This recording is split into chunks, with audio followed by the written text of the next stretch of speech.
So the devil is sheer spirit, and therefore absolute consciousness and transparency. And Eugene, in this paragraph in Pot Corpse, then describes intensity of despair as equivalent to the attained degree of consciousness, where minimum despair relates to innocence, and the devil's despair is maximum despair.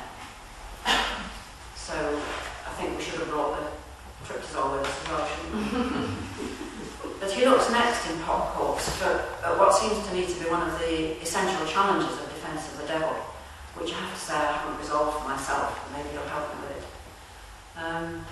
But I wonder, in that phrase, how much Eugene is talking for himself as well, as the devil's despair, as maximum despair, in looking at our sluggardness as well. You know, it's quite challenging, isn't it?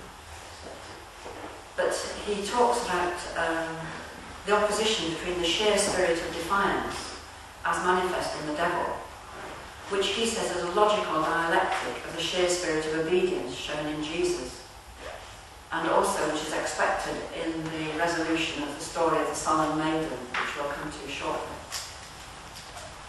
So somehow we have to come to terms with that problem of dialectics, or perhaps we do, as Eugene said, hold them both together simultaneously, and be obedient to the principle of defiance, or defiance to the principle of obedience, whichever way you want to look at it. But there's another bit in Pot Corpse too, which I'd like to read out, and it's an amazing prayer to Lucifer, which comes on page 12. I'll look it up for you.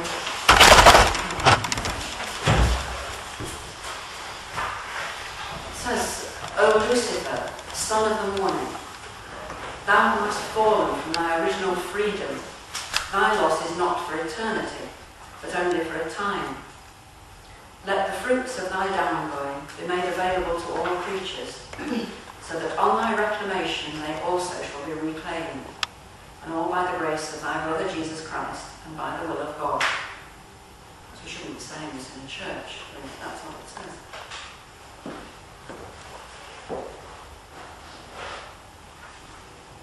So let's get back to the assembled ones, all wearing their little bit of light that they take, not too much.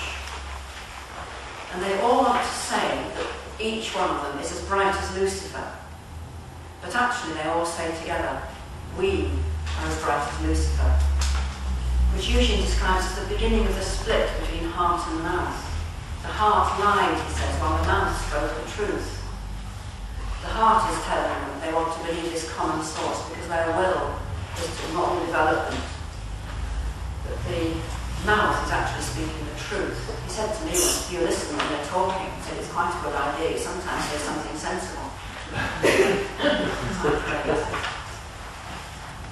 And they're trying every trick in the book to justify their belief in their common source. Light is common to all, they say. Lucifer is part of that common source. They think if we all bow to the common source and call it Father, and say it shall be as a God to us, then Lucifer won't be able to be proud anymore. But Lucifer tells them their belief in the common source is an idea only, and by this are they brought to the level he describes of as a man, which means counters. The MN root comes in many ways to do with cycles and counting. Moon, menstruate. He asks how a common source producing uncommon can produce uncommon light. And he says that he who has the power to give also has the power to take away, and that in receiving the light of consciousness you must also be prepared to lose it. To have sufficient courage to go out into the darkness alone, he says, requires knowledge of merit.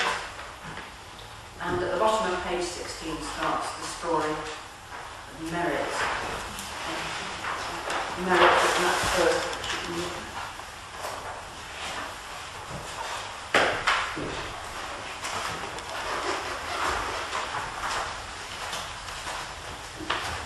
So I'm going to read this through, again, the story of merit, because it's can't cut it shorter and it's just worth reading.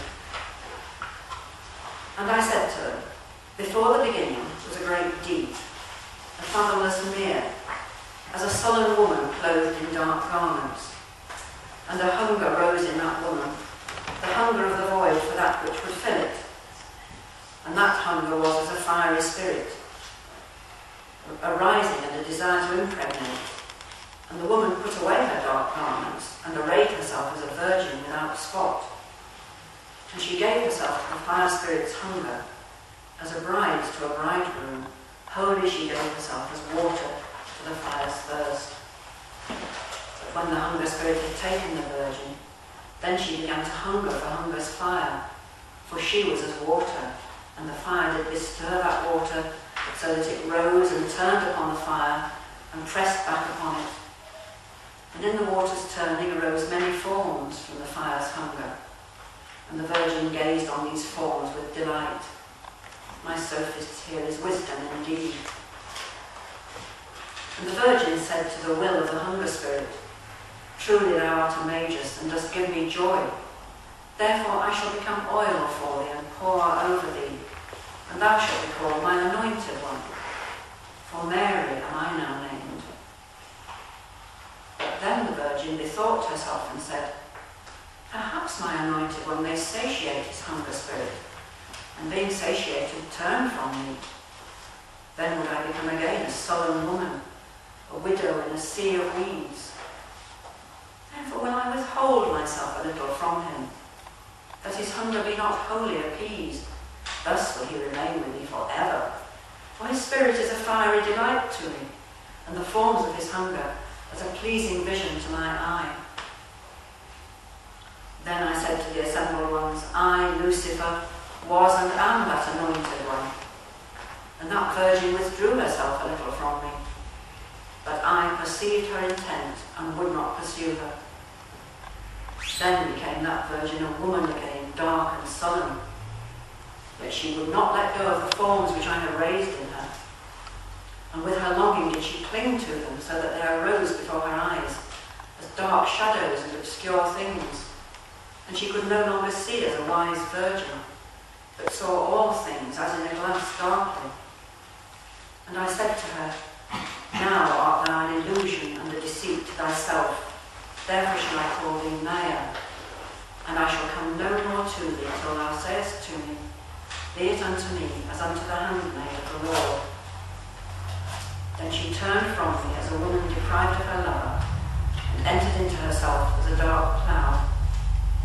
With her melancholy eyes did she gaze into her depths, and with her desire did she bestir her dark forms. Verily then was she the mother of all mysteries.